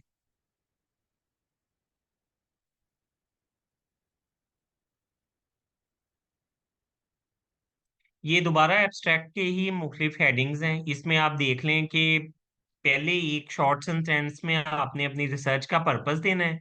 उसके बाद आपने ऑब्जेक्टिव बताना है और ऑब्जेक्टिव आपने एक कैलकुलेटेड वे में करना है। ऑब्जेक्टिव के लिए हम स्मार्ट स्ट्रेटजी यूज करते हैं। यानी जो आपका ऑब्जेक्टिव होना चाहिए वो स्पेसिफिक भी हो, मेजरेबल भी हो, अटेनेबल भी हो, रेलेवेंट भी हो और टाइम बाउंड भी हो। तो ये मिसाल के तौर पे एक इन्होंने दिया हुआ है कि to evaluate whether zinc supplementation during pregnancy effects infant birth measures. यानी आप ये चेक करना चाह रहे हैं कि प्रेगनेंसी के दौरान जिंक देने से इन्फेंट के जो बर्थ के मेजर्स हैं वो चेंज होते हैं या नहीं होते। तो उसके बाद फिर आप इसकी मेथोडोलॉजी लिख देंगे, रिजल्ट्स दो चार लाइनों में बता देंगे और आखिर में एक दो लाइन में सेंटेंस कर देंगे। अच्छा, अगर आप नोट करें तो एब्स्ट्रैक्ट पूरी समरी है, इसलिए किसी सूरत में एब्स्ट्रैक्ट रिसर्च का जो बकिया पार्ट्स हैं उनको कंप्लीट किए बगैर नहीं आप लिख सकते। सो इसलिए पहले आप रिसर्च की मेथोडोलॉजी, डिस्कशन और उसके बाद उसकी मेथोडोलॉजी, रिजल्ट, डिस्कशन करने के बाद आखिर में आप एब्स्ट्रैक्ट लिखेंगे अपने जो पहले लिखे हुए पार्ट्स हैं उनको समराइज करके। ये एब्स्ट्रैक्ट की मुख्तलिफ हेडिंग्स हैं जो मुख्तलिफ जर्नल्स खुद भी देते हैं कि आप इनके मुताबिक करें। उसमें आपको एक लाइन का कॉन्टेक्स्ट लिखना होता है, एक लाइन का ऑब्जेक्टिव लिखना होता है, स्टडी डिजाइन बताना होता है। सेटिंग्स का मतलब ये है कि स्टडी कहाँ आपने की, जनरल पॉपुलेशन से सैंपल लिया, आपने हॉस्पिटल में सैंपल लिया या कहीं और से सैंपल लिया। फिर उसके बाद आपने ये बताना होता है कि जो आपने सैंपल लिया उसकी डेमोग्राफिक्स क्या है और उसका रिजल्ट क्या है। इंटरवेंशन बतानी होती है कि हमने क्या इंटरवेंशन की, कोई नई ड्रग आजमाई या नई इंटरवेंशन की, और आपका मेन रिजल्ट क्या निकला। और आखिर में रिजल्ट के बाद आप उसके कीवर्ड्स उनको बता सकते हैं, कंक्लूजन एंड जो इसके कीवर्ड्स हैं। अच्छा, अब लास्ट में मैं एक इम्पॉर्टेंट बात करना चाहूंगा कि जो टेबल्स और फिगर्स हैं वो किस तरह बतानी है। इसका मैं थोड़ा सा तो पहले भी बता चुका हूँ कि मुख्तलिफ जर्नल्स की पॉलिसी होती है कि हमने इतने टेबल्स और फिगर्स को ऐड करना है।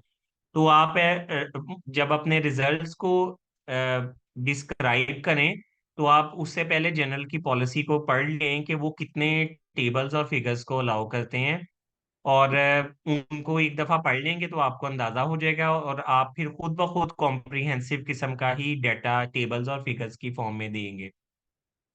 सिमिलरली जब आपका पेपर जाता है तो मैं पहले भी ये बात बता चुका हूँ कि सबसे पहले एडिटर्स आपकी मेथोडोलॉजी को देखते हैं। और मेथोडोलॉजी में सबसे इम्पोर्टेंट पार्ट इसी का ही है कि आपने डेटा कलेक्ट किस तरह किया और उस डेटा को एनालाइज करके रिप्रेजेंट किस तरह किया। और सिमिलरली टेबल्स और फिगर्स अगर अच्छे बने हुए हों तो ये दो या तीन सफ़ों के बराबर इंफॉर्मेशन एक सिंगल टेबल या फिगर में ही आ जाती है। और चौथी बात ये कि इसमें चीज़ें बहुत क्लियरली आप बता सकते हैं, एम्बिगुइटी नहीं होती। और इसके अलावा टेक्स्ट लंबा नहीं लिखना पड़ता। जब आप उसको रिप्रेजेंट करते हैं डेटा को इस फॉर्म में तो लोगों को पढ़ना भी आसान होता है। अब मिसाल के तौर पे ये देखें, ये कुछ रिजल्ट्स हैं, अब इनको देखें कि ये पढ़ना कितना मुश्किल है। इसके अंदर वेरियस लाइंस लिखी हुई हैं, बहुत ज्यादा डिस्क्रिप्शन दी हुई है, और इसी चीज को अगर हम टेबुलेटेड फॉर्म में लिखें तो हम उसको करेक्ट कर सकते हैं। सिमिलरली ये आप देखें, इसमें ये टेबल अनड्यू डाला हुआ है, अगर हम चाहें तो इसको सिर्फ 1 या 2 लाइनों में हम कर सकते हैं। तो टेबल इस तरह का होना चाहिए कि वो एक ही टाइम में बहुत सारी इंफॉर्मेशन दे रहा हो। एक छोटी सी इंफॉर्मेशन के लिए टेबल बनाना वो मुनासिब नहीं है।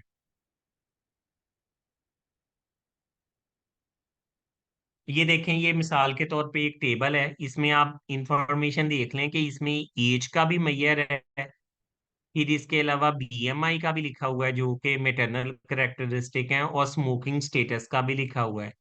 फिर आगे देखें कि प्रेगनेंसी आउटकम्स में birth weight, gestational age, pre term birth, birth weight, ये चीजें भी लिखी हुई हैं। फिर एंथ्रोपोमेट्रिक मेजरमेंट्स भी लिखी हुई हैं और न्यूनेटल आउटकम्स भी लिखे हुए हैं। तो ये एक ही टेबल इतना कॉम्प्रिहेंसिव है कि इसने बहुत सारे रिजल्ट्स आपके शो कर दिए हैं, आपके डेमोग्राफिक्स भी शो कर दिए हैं, प्रेगनेंसी आउटकम भी शो कर दिए हैं, और न्यूनेटल आउटकम भी शो कर दिए हैं, और बीएमआई की डिस्ट्रीब्यूशन भी शो कर दी है।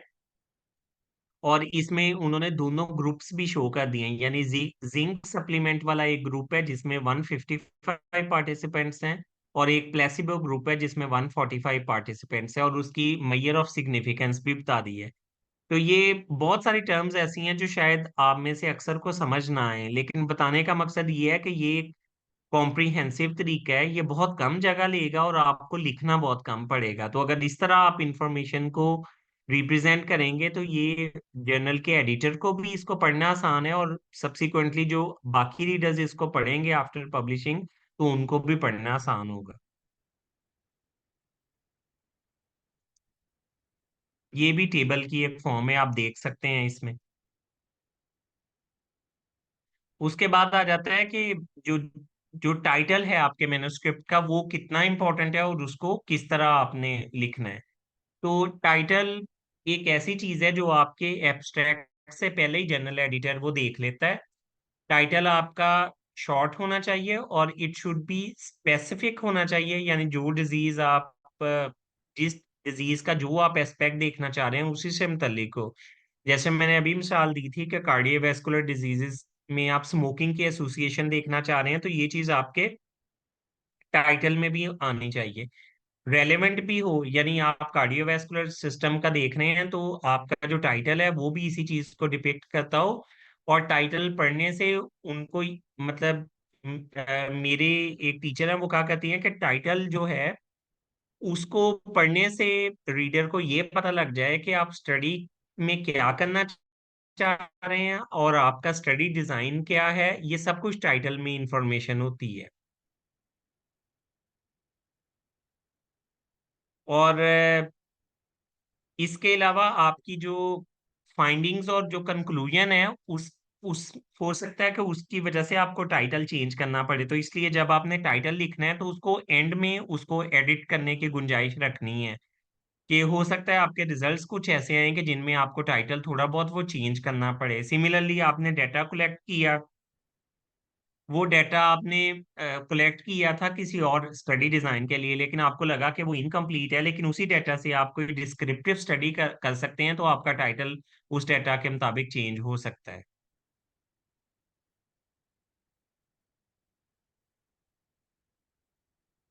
ये टाइटल लिखने के लिए कुछ इंपॉर्टेंट चीजें हैं कि टाइटल आपकी स्टडी के मोस्ट इंपॉर्टेंट पॉइंट को डिपिक्ट करता हो, ये बताता हो कि स्टडी किस चीज के बारे में है। और जब आपने स्टार्ट करना है तो आप एक वर्किंग टाइटल से स्टार्ट कर सकते हैं, लेकिन स्टडी एंड करने के बाद आपने टाइटल को दोबारा रिव्यू करना है कि इसमें किसी चेंज की जरूरत तो नहीं है।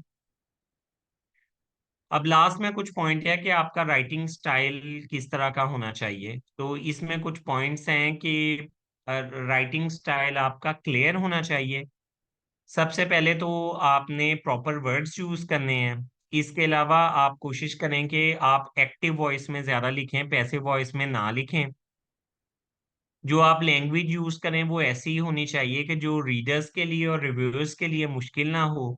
वेग लैंग्वेज नहीं यूज करनी, एब्रीविएशंस अगर यूज करनी है तो उसको पहले से मेंशन करना है। स्पेलिंग मिस्टेक्स मिनिमम होनी चाहिए, और डेटा को आपने बार बार चेक करके फिर उसका रिजल्ट में करना है।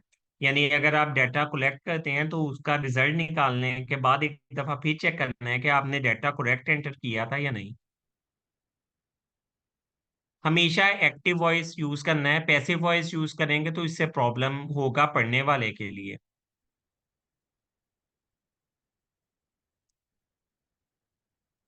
ये इसकी एक एग्जांपल है।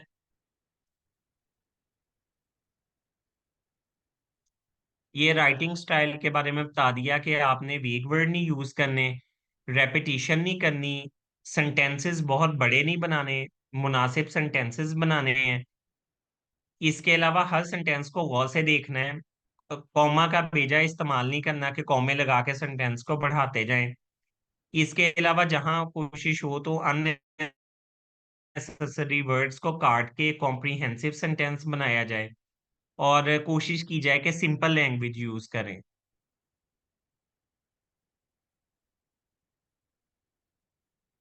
ये कुछ मिसालें हैं कि आप किस तरह सिंप्लीफाई कर सकते हैं। ये मुख्तलिफ वर्ड्स हैं जो आप मल्टीपल वर्ड्स की जगह यूज कर सकते हैं और इससे आपकी जो राइटिंग है वो सिंपल हो जाएगी।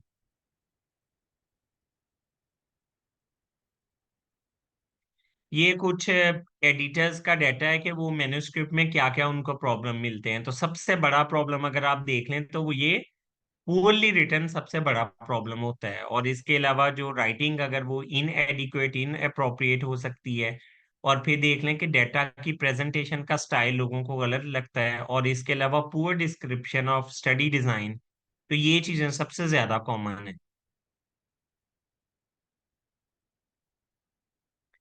ये 10 रीजंस हैं जिनकी वजह से जो आपका मैन्युस्क्रिप्ट है वो पब्लिशिंग के लिए रिजेक्ट हो सकता है। इसमें पहले नंबर पर ये है कि जर्नल हो साइंस का और आप उसमें कोई और स्टडी भेज दें। यानी कुछ जर्नल्स ऐसे हैं जो एग्रीकल्चर रिसर्च छापते हैं, आप उसमें मेडिकल रिसर्च भेज दें तो वो हो सकता है उसको रिजेक्ट कर देंगे। सिमिलरली आपने जो मैन्युस्क्रिप्ट का फॉर्मेट बनाया है वो जर्नल की गाइडलाइंस हैं उनसे हट के बना लिया है तो वो उसको एक्सेप्ट नहीं करेंगे। स्टडी डिजाइन अगर आपका खराब है तो मैन्युस्क्रिप्ट रिजेक्ट हो जाएगा। आपके टेबल्स और फिगर्स खराब हैं तो मैन्युस्क्रिप्ट रिजेक्ट हो जाएगा। इसके अलावा अगर आपकी जो डिस्कशन, आपका एब्स्ट्रैक्ट, उसकी अगर ऑर्गेनाइजेशन पुअर है, आपकी स्पेलिंग में प्रॉब्लम है, आपका राइटिंग स्टाइल पुअर है तो फिर भी प्रॉब्लम होगा। आप एक्सपेरिमेंटल स्टडी कर रहे हैं लेकिन आपने उसमें कोई हाइपोथेसिस नहीं पेश हुआ तो तब भी प्रॉब्लम होगा। आपका आपने रिजल्ट निकाल लिए लेकिन आखिर में कोई कंक्लूजन नहीं बताई और ना उसको डिस्कशन में ऐड किया तो तब भी मैन्युस्क्रिप्ट रिजेक्ट हो जाएगा। रिजल्ट्स जो आपकी स्टडी का जो उसका स्कोप है उससे बाहर के आप रिजल्ट्स बता रहे हैं लेकिन असल रिजल्ट नहीं बताया तो तब भी प्रॉब्लम होगा। जो आपने रिसर्च आर्टिकल या मैन्युस्क्रिप्ट लिखा है वो बहुत ज्यादा लेंथी लिख दिया है या बहुत छोटा लिख दिया है तो तब भी प्रॉब्लम होगा। आप स्टडी कर रहे हैं एक्सपेरिमेंटल स्टडी लेकिन आपने स्टैटिस्टिकल टेस्ट लगा दिया डिस्क्रिप्टिव स्टडी का तो तब भी वो रिजेक्ट हो जाएगा। और अगर आपने एब्स्ट्रैक्ट खराब लिखा है या आपका टाइटल खराब है तो तब भी ये रिजेक्ट होने का चांस है।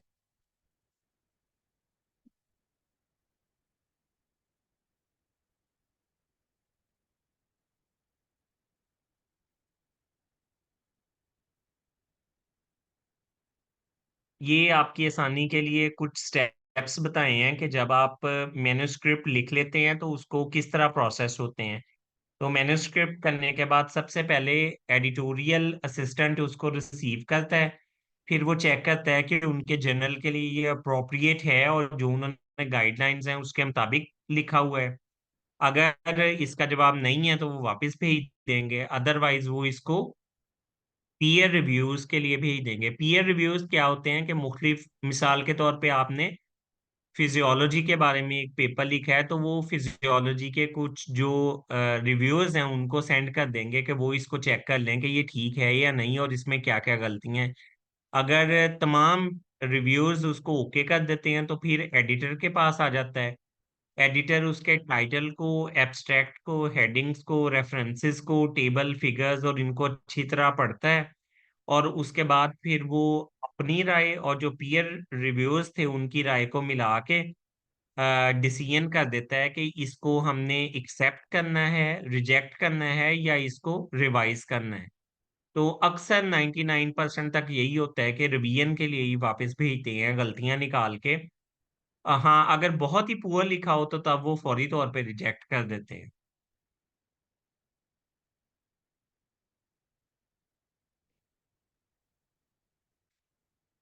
Thank you very much.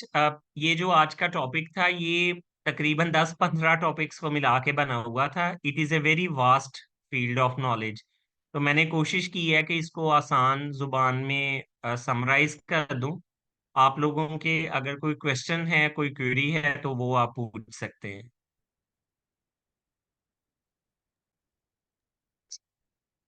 Sir, जो मटेरियल्स एंड मेथड्स वाला सेक्शन है उसमें मतलब कुछ गाइडलाइंस मैंने देखी थी कि उसमें आपने क्या क्या चीजें इंक्लूड करनी होती हैं। उनमें से एक था कि इंक्लूजन और एक्सक्लूजन क्राइटेरिया, जो आपने सैंपल्स कलेक्ट किए हैं उनका, कि आपने कौन से सैंपल्स को एक्सक्लूड किया और कौन सैंपल्स को जो था वो इंक्लूड किया। ये इंक्लूजन क्राइटेरिया आपने एंटर करना होता है in the materials and method section. तो आप प्लीज इसे थोड़ा सा एलैबोरेट कर दें कि ये जो इंक्लूजन एक्सक्लूजन क्राइटेरिया है इसे हम कैसे लिखते हैं और इसे डिटरमिन कैसे करते हैं बेस्ड ऑन आवर स्टडी। अब वो जो भी स्टडी है, यूजुअली कोई ना कोई क्रॉस सेक्शनल स्टडी होती है, सर्वे बेस्ड डिस्क्रिप्टिव स्टडीज। तो हमारी सेटिंग में या हम मेडिकल स्टूडेंट्स जो हैं जो करते हैं, तो उस केस में हम किस तरह से लिखेंगे उसे।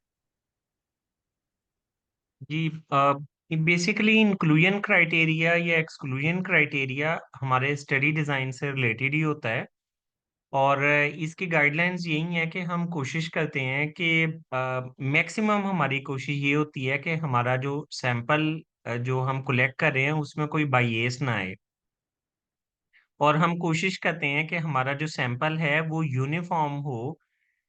मिसाल के तौर पे अगर आप ले रहे हैं कि पेशेंट्स हैं जिनमें आप डायबिटिक नेफ्रोपैथी यानी डायबिटीज की वजह से जो किडनी इश्यूज हैं उनको आप डिटेक्ट करना चाह रहे हैं, तो उसमें for the sake of uniformity आप इंक्लूजन क्राइटेरिया में कोशिश करेंगे कि पेशेंट्स की जो एज ग्रुप है वो एक स्पेसिफाई हो जाए। यानी या मतलब मिसाल के तौर पे आप कह लें कि हम 35 to 65 ईयर के लोग डायबिटिक्स को उसमें इंक्लूड करेंगे। सेकेंडली, मजीद यूनिफॉर्मिटी के लिए आप ये इंक्लूजन क्राइटेरिया ले सकते हैं कि हम उन पेशेंट्स को इस स्टडी में इंक्लूड करेंगे जिनको डायबिटीज को डायग्नोज किए हुए कम से कम 10 ईयर्स हो गए हों। इन स्टेप से ये होता है कि आपके जो मुख्तलिफ सैंपल पॉपुलेशन के पार्ट्स हैं वो तकरीबन एक जैसे हो जाते हैं, तो आपके रिजल्ट वो बेटर, आपकी उसकी क्रेडिबिलिटी बढ़ जाती है। एक्सक्लूजन क्राइटेरिया में आप ये चीज देख लेते हैं कि कौन से ऐसे फैक्टर्स हैं, कंफाउंडिंग फैक्टर्स हैं जिनकी वजह से आपका जो रिजल्ट है वो खराब हो सकता है। मिसाल के तौर पे आप यही देख लें कि डायबिटिक पेशेंट्स के अंदर अगर आप नेफ्रोपैथी को चेक कर रहे हैं तो आप अगर ए- ऐसे लोगों को ले लेंगे जिन्हें डायबिटीज हुए 20-25 साल हो गए हैं, और कुछ ऐसे लोगों को ले लेंगे जिनको डायबिटीज हुए अभी सिर्फ 1-2 साल हुए हैं, तो जिन लोगों को लंबे अरसे से डायबिटीज हुई हुई है उन लोगों के अंदर नेफ्रोपैथी होने का ज्यादा चांस है। तो इट्स बेटर कि आप पहले ये डिफाइन कर लें कि हमने किन लोगों को लेना है। ये बात हमें भी पता है और रिसर्च से भी प्रूवन है कि जिन लोगों को डायबिटीज लंबे टाइम से है उनके अंदर नेफ्रोपैथी होने का ज्यादा चांस है। तो ये एक मैंने मिसाल दी है आपकी, मतलब पर्पस ये होना चाहिए इंक्लूजन एंड एक्सक्लूजन क्राइटेरिया का कि आपकी जितने भी सैंपल है उसमें तमाम जो लोग हैं उनकी मुख्तलिफ चीजें बराबर होनी चाहिए, उनका एज ग्रुप तकरीबन एक जैसा होना चाहिए, और अगर मतलब उनकी किसी डिजीज उनको है तो वो डिजीज की ड्यूरेशन भी एक जैसी होनी चाहिए। तो उन लोगों को आप इंक्लूड कर देंगे और उनके अलावा एक्सक्लूड कर देंगे। अक्सर स्टडीज में हम क्या करते हैं कि हम एक्सट्रीम ऑफ एजेस के लोगों को रूल आउट कर लेते हैं, और कंफाउंडिंग को मिनिमाइज करने के लिए मिसाल के तौर पे पेशेंट हैं जिनमें हम डायबिटिक नेफ्रोपैथी चेक कर रहे हैं, तो इसमें उन पेशेंट्स को रिमूव कर देंगे जिनको साथ में हाइपरटेंशन भी है, क्योंकि हाइपरटेंशन से भी नेफ्रोपैथी हो सकती है। तो ये एक मैंने एग्जांपल दी है। आई होप कि आपको ये बात समझ आ गई होगी। जी sir, thank you so much. Sir, अगला सवाल मेरा ये है कि कुछ पेपर्स, जैसे हम रिसर्च पेपर्स जब पढ़ते हैं तो कुछ पेपर्स में जो रिजल्ट्स वाला सेक्शन होता है, आपने जैसे कहा कि हम टेबल्स और फिगर्स की फॉर्म में अपना रिजल्ट जो है रिप्रेजेंट करते हैं इन आवर रिसर्च पेपर। तो मोस्ट ऑफ द पेपर जो हम पढ़ते हैं, या जो शायद मैंने फील किया है कि उनमें ये होता है कि टेबल्स और फिगर्स तो साथ में होते ही हैं, लेकिन रिटन फॉर्म में वही डेटा जो टेबल्स और फिगर्स की फॉर्म में दिया हुआ होता है वही रिटन भी उन्होंने एक्सप्लेन किया होता है लिख के लाइंस की फॉर्म। तो जी क्या ये करना जरूरी होता है या ये आपकी चॉइस होती है? देखें, वो टेबल पे डिपेंड करता है। फॉर एग्जांपल, अगर आपका टेबल सिंपल है, और जैसे मैंने अभी ये प्रेजेंटेशन में एक दिखाया था, जिंक का इम्पैक्ट था इस पे फीटल आउटकम पे, और उसके जो फीटल मैयर्स हैं बर्थ वेट वगैरह पे। तो जी वो सर। वो जो टेबल है ना, वो काफी ज्यादा कॉम्प्लेक्स है। उसमें से कुछ ना कुछ चीजें आपको एक्सप्लेन करनी पड़ती हैं। ताहम जो जनरल रूल है वो यही है कि जो चीज आपने पैराग्राफ की फॉर्म में लिख दी है उसको आपने टेबल फॉर्म में नहीं रिप्रेजेंट करना। और सिमिलरली, अगर आपने टेबल फॉर्म में कोई बातें मेंशन कर दी हैं या ग्राफ फॉर्म में कर दी हैं, तो उसको आपने पैराग्राफ फॉर्म में नहीं लिखना। हाउएवर, अगर टेबल या ग्राफ कॉम्प्लेक्स हो तो उसमें से आपको चंद एक चीजें रिटन फॉर्म में 2-3 लाइनें लिखनी पड़ती हैं। लेकिन ये मैं आपसे एग्री करता हूँ कि जो चीजें टेबल या उस फिगर फॉर्म में हैं उनको आप डिस्क्रिप्टिव फॉर्म में ना लिखें। उससे खामखा लेंथ भी इंक्रीज होती है आपके रिजल्ट्स की, और जो रीडर है उस पर भी कोई बहुत अच्छा इम्पैक्ट नहीं पड़ता। Thank you sir God. Sir एक और सवाल है, वो ये कि हम जब डिस्कशन लिखते हैं, हमारे रिजल्ट्स में यूजुअली जो टेबल वन होता है वो सोशियो डेमोग्राफिक इंफॉर्मेशन का होता है। तो जब हम डिस्कशन लिखते हैं and when we are discussing those results, तो हम यूजुअली अपना जो कोर रिजल्ट है या जो कोर फाइंडिंग है, जो हमारे हमारे पेपर का टाइटल है, वो रिजल्ट्स जो हैं उन्हें डिस्कस करते हैं, या ये जो सोशियो डेमोग्राफिक इंफॉर्मेशन है इसे पहले डिस्कस करते हैं? जैसे मतलब ये कि अगर हम जी स्टार्ट करें तो पहले हमारे पास सेक्स आएगा कि मेल सेक्स कितना था, जेंडर मेल जेंडर कितना था और फीमेल जेंडर कितना था। अब मेडिकल स्टूडेंट्स में ज्यादा फीमेल फीमेल ज्यादा है। अब फीमेल रिस्पॉन्सेज हमारे पास ज्यादा है, मेल रिस्पॉन्सेज कम है। तो हम पहले ये स्टेट करेंगे कि ज्यादा रिस्पॉन्सेज फीमेल्स के थे, एंड देन नेक्स्ट हम जो है वो कोई ना कोई स्टडी लेके आएंगे कि ये एक स्टडी हुई थी किसी और मेडिकल कॉलेज में, इनकी भी फीमेल पॉपुलेशन जो थी वो ज्यादा थी। और देन नेक्स्ट जो है हम एक रीजन पेश करेंगे कि हमें क्यों लगता है कि इस वजह से था। तो वही हम ये कह सकते हैं कि आजकल ज्यादा लड़कियों का जो है वो एडमिशन हो रहा है मेडिकल कॉलेज में, पाकिस्तान के मेडिकल कॉलेजेस में। तो मतलब क्या इस नहीं, तरह से ये डेमोग्राफिक इंफॉर्मेशन को भी इस तरह से डिस्कशन में एक्सप्लेन करना होता है, या सिर्फ आपने अपने कोर रिजल्ट्स को करना होता देखें, जो डेमोग्राफिक फैक्ट्स है ना, वो आप उस सूरत में कर सकते हैं अगर मेल और फीमेल के जो रिजल्ट्स हैं उसमें स्टैटिस्टिकल सिग्निफिकेंस हो, यानी डिफरेंस हो। सिर्फ इस चीज को नहीं हम मेंशन कर सकते कि मेल्स की तादाद ज्यादा है और फीमेल्स की कम है, या फीमेल्स की ज्यादा है या मेल की कम है। हाँ, ये हो सकता है कि आप इस डेटा को किसी और सूरत में रिप्रेजेंट करके मेंशन करें। फॉर एग्जांपल, आपने हाइपरटेंशन की प्रेवलेंस देखनी है मेल्स और फीमेल्स में। तो उसमें आप ये देख सकते हैं कि लाइक मेल्स के अंदर अगर 35% हाइपरटेंशन आई है मिडल एज मेल्स में, और मिडल एज फीमेल्स में 25% आई है, तो आप इसकी आपस में स्टैटिस्टिकल सिग्निफिकेंस देख सकते हैं। हाउएवर, ये नहीं, इस पर नहीं आप लिख सकते कि मेल्स के अंदर जी वो ज्यादा आया है और फीमेल्स के अंदर कम आया है, और हमारी जो सैंपल साइज है उसमें मेल ज्यादा है फीमेल्स कम है। इसको नहीं आपने बताना। हाँ, ये आप सिंपली अगर लाइक आपका जो टोटल पॉपुलेशन है उसमें मेल्स के अंदर हाइपरटेंशन ज्यादा आई है, फीमेल्स में कम आई है, तो आप इसके बारे में एक दो रेफरेंसेस दे सकते हैं कि फलां फलां जगह पे स्टडी आई थी, उसमें भी यही था। लेकिन सिंपल सैंपल की जो पैटर्न है उस पर नहीं आप कर सकते इस चीज को। है? थैंक और यू दूसरी सर। बात ये, सॉरी मैं इसको एक्सटेंड करना चाह रहा था, जी कि सर। जो आपके कोर रिजल्ट्स हैं अगर आप सिर्फ उनकी डिस्कशन करेंगे तो आपकी रिसर्च का स्कोप बड़ा नैरो हो जाएगा। बाज़ का तो आपको डिस्कशन में आपकी जो रिजल्ट से रेलेवेंट कुछ और फाइंडिंग्स होती हैं वो भी आप मेंशन कर सकते हैं। ये अलग बात है कि जो आपकी कोर फाइंडिंग्स हैं उनको आप मैक्सिमम स्पेस और सेंटेंसेस देंगे लेकिन जो बाकी फाइंडिंग्स हैं उनको भी अगर आप एक या दो रेफरेंस के साथ मेंशन करेंगे तो it will be a good thing.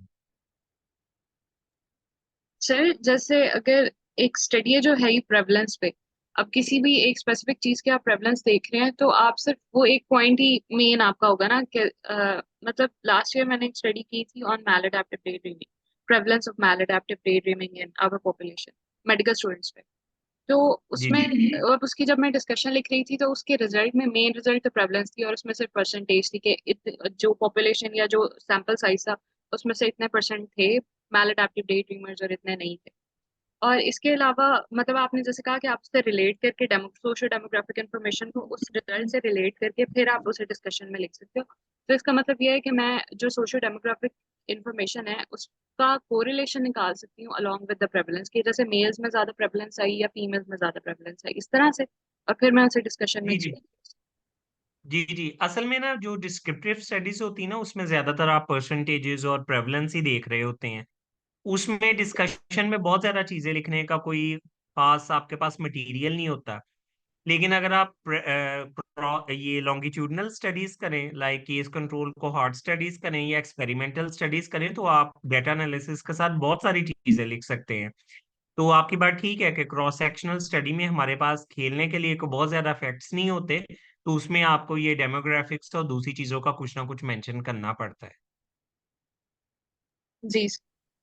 और एक क्वेश्चन ये है कि जैसे आपने डिस्कशन का जब एक्सप्लेन किया कि हम डिस्कशन इस तरह से लिखते हैं कि हमने पहले अपना रिजल्ट डिस्कस करना है, उसके बाद हमने कोई प्रीवियस स्टडी उसके साथ रिलेट करनी है या लिटरेचर सर्च जैसे हो गया, फिर उसके बाद हमने उसमें कोई उसकी इम्प्लीकेशन, उसकी क्लिनिकल रेलेवेंस, उसकी लिमिटेशंस, हम हर रिजल्ट को डिस्कस करने के बाद उसके साथ ही ये सब कुछ करेंगे या जो लिमिटेशंस हैं वो हम एंड पे लिखेंगे at the end of the paper, या हर रिजल्ट के साथ जी उसकी ले सिग्निफिकेंस और जो लिमिटेशन है वो एट द एंड ही आती है, जब आप सारी डिस्कशन लिख चुके होते हैं तो आखिर में लिमिटेशन सिर्फ 2 या 3 लाइंस ही हमने लिखनी होती हैं।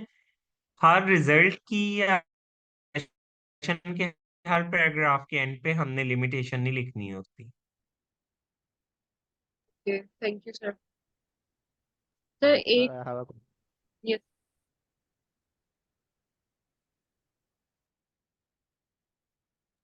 किसी और का कोई सवाल है तो आप करेंगे। नहीं, आप आपने चले चलो okay sir for example we are doing a study and we have collected data, लेकिन फ्रॉम दैट डाटा एक और भी फाइंडिंग आ रही है, तो क्या हम उससे अलग सेपरेट रिसर्च पेपर लिखेंगे उस पर बेहतर होगा, या उस फाइंडिंग को हम उसी रिसर्च पेपर में डाल सकते हैं?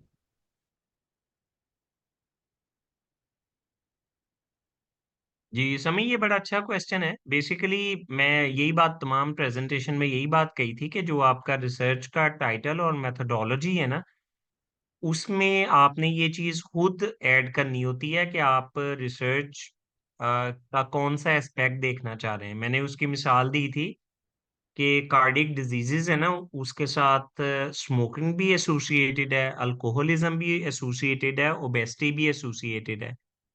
तो अब आपने फैसला करना है कि उसमें से आपने किस चीज को ज्यादा देखना है, क्या आप स्मोकिंग को देखना चाह रहे हैं या आप किसी और फैक्टर को देखना चाह रहे हैं। अगर तमाम फैक्टर्स को देखना चाह रहे हैं तो फिर आपका स्टडी डिजाइन और होगा। अगर आप किसी और एक ही फैक्टर को देखना चाह रहे हैं तो फिर आपका डेटा कलेक्शन मेथड और उसका एनालिसिस भी डिफरेंट होगा। तो हाँ, कुछ रिसर्चर्स ये जरूर करते हैं कि वो कार्डियोवैस्कुलर डिजीज वाले पेशेंट्स लेके उनके अंदर अल्कोहल का, स्मोकिंग का, ओबेसिटी का, सबका डाटा कलेक्ट कर लेते हैं और बाद में किसी एक एस्पेक्ट का एनालिसिस करके उसका अलहदा पेपर बना लेते हैं और बाकी एस्पेक्ट्स का अलहदा बना लेते हैं। तो ये अप टू योर जो आपका ऑब्जेक्टिव है उस पे डिपेंड करता है कि आप कौन सी स्टडी डिजाइन लेना चाह रहे हैं। क्रॉस सेक्शनल लेना चाह रहे हैं, केस कंट्रोल को हार्ट लेना चाह रहे हैं या दूसरा लेना चाह रहे हैं। तो उस पे ये डिपेंड करता है कि आपका डाटा किस तरह आप कलेक्ट करेंगे और किस तरह उसका एनालिसिस करेंगे।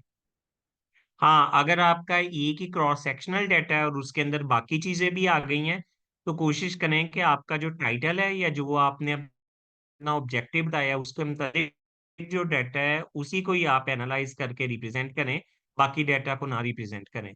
और जो इंक्लूजन और एक्सक्लूजन क्राइटेरिया की बात हो रही थी वो भी इसी सिलसिले में ही हो रही थी। मतलब अगर आप स्मोकिंग वाली बात कर रहे हैं तो कोशिश करें कि ऐसे मरीज सिलेक्ट करें जो सिर्फ स्मोकिंग करते हों, उनमें हाइपरटेंशन या डायबिटीज ना हो, वरना हाइपरटेंशन और डायबिटीज की प्रेजेंस की वजह से कार्डियोवैस्कुलर डिजीज वाला जो प्रेवलेंस है या उसमें बाई एस आ जाएगा।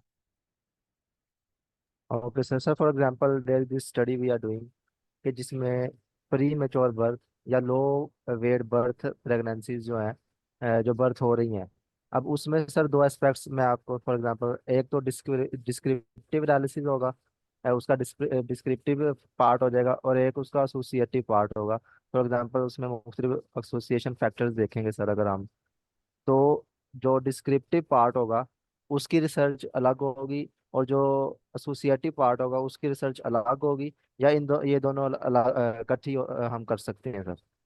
ये हाँ बता बेटा, ये दीजिए। अलग अलग होंगी क्योंकि इनके स्टडी डिजाइन डिफरेंट है ना। डिस्क्रिप्टिव में तो आप at one point of time data collect करते हैं। मिसाल के तौर पे लो बर्थ वेट जो बेबीज हैं उनकी मदर की आप अगर न्यूट्रिशनल स्टेटस देखना चाह रहे हैं तो वो आप उसी वक्त उनका वो बीएमआई वगैरह कैलकुलेट करेंगे, तो ये आपकी डिस्क्रिप्टिव स्टडी आ जाती है।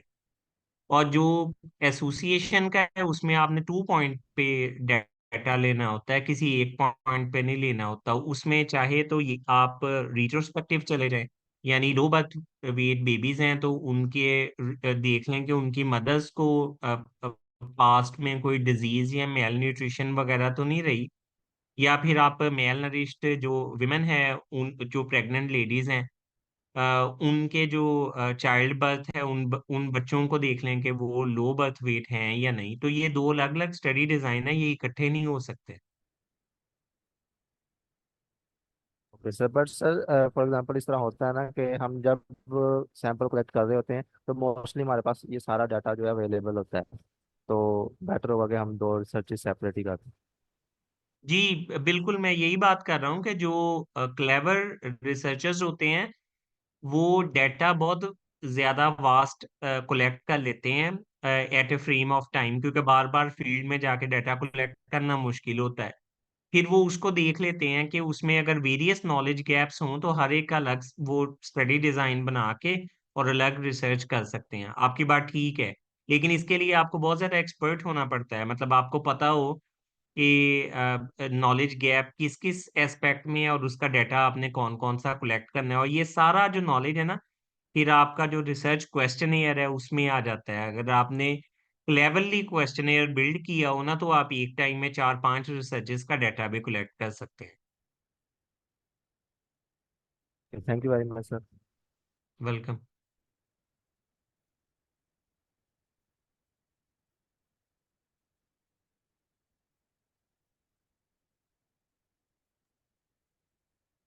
अगर कोई और क्वेश्चन करना चाहता है तो आप करें, फिर हम मीटिंग पढ़ें।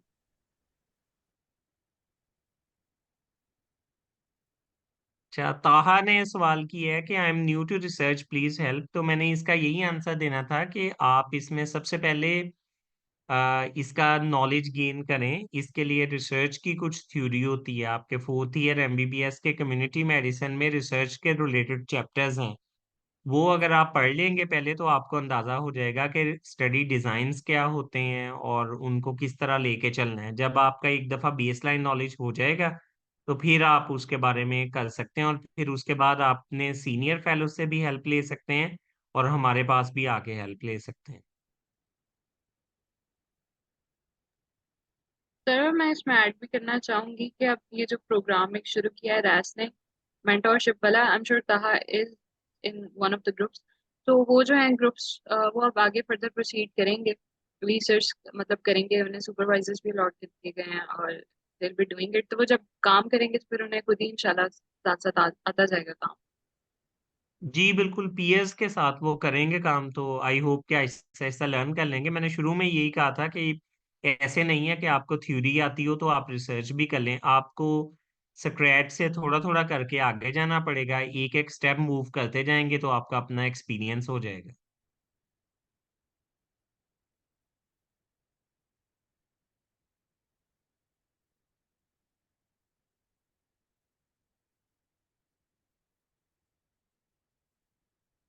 आई थिंक कोई और क्वेश्चंस नहीं है मेरे ख्याल में। जी सर, मेरा भी यही ख्याल है। Thank you, sir. Thank you so much for your time. And thank thank you you all the participants for Sir, joining us. sir, जी sir. हाँ sir, जी समी sir, I have a question. Okay, for example, we have a data uh, which was taken a very long time ago, for example, 5 to 10 years ago. तो क्या उस पे हो सकती है रिसर्च? हाँ, अगर आप लॉन्गिट्यूडनल स्टडी करना चाह रहे हैं, जैसे आप केस कंट्रोल या कोहार्ट स्टडी कर रहे हैं, तो उसमें शायद वो रेलेवेंट हो सकता है, लेकिन फॉर एक्सपेरिमेंटल स्टडी वो रेलेवेंट नहीं होगा, यानी वैलिड नहीं होगा, और क्रॉस सेक्शनल के लिए भी वो इतना वैलिड नहीं होगा। जो लॉन्गिट्यूडनल स्टडीज होती हैं उसमें आप 2 टाइम फ्रेम में डाटा कलेक्ट करते हैं। फॉर एग्जांपल, आपने एक स्पेसिफिक ग्रुप का डाटा 7-8 साल पहले कलेक्ट किया, और उसी ग्रुप का अगर आप डाटा अब कलेक्ट कर लेते हैं और किसी खास डिजीज की प्रेवलेंस वगैरह देख लेते हैं, तो वो आपके लिए वैलिड होगा। अदरवाइज ज्यादातर जो क्रॉस सेक्शनल स्टडी और एक्सपेरिमेंटल स्टडीज, उनके लिए ये इतना पुराना डाटा शायद वैलिड ना हो। फॉर एग्जाम्पल यानी कि सर हमारे जो जिनका डाटा था अगर वो कब्रों में पहुंच गए तो यानी कि डाटा भी कब्रों में पहुंच गया। नहीं नहीं यार, समझने की कोशिश करो। अब आपके पास 50 पेशेंट्स हैं जो सिगरेट पीते हैं, आपने उनसे स्मोकिंग स्टेटस पता कर लिया। अब आप 7 या 8 साल के बाद उनको दोबारा मीट करो और उनसे पूछो कि आपको कार्डियक डिजीज उनमें से किसको हुई है, तब ये वो आपका डाटा वैलिड हो जाएगा, अदरवाइज तो नहीं। बाकी ये जो आप कह रहे हैं डेथ, ये बहुत बड़ा इम्पोर्टेंट फैक्टर है रिसर्च में। मतलब जो ये लॉन्गिट्यूडनल स्टडीज हैं, ये इसका एक नेगेटिव पॉइंट है कि इसमें अक्सर participants loss to follow up हो जाते हैं, या उनकी डेथ हो जाती है, या वो दोबारा आउट ऑफ कांटेक्ट हो जाते हैं। Okay sir, thank you. Welcome. Sir आज आप बहुत प्यारे लगे। अरबाज, तेरा नाम आ रहा है, तो मैं डिटेक्ट कर लूंगा तुझे।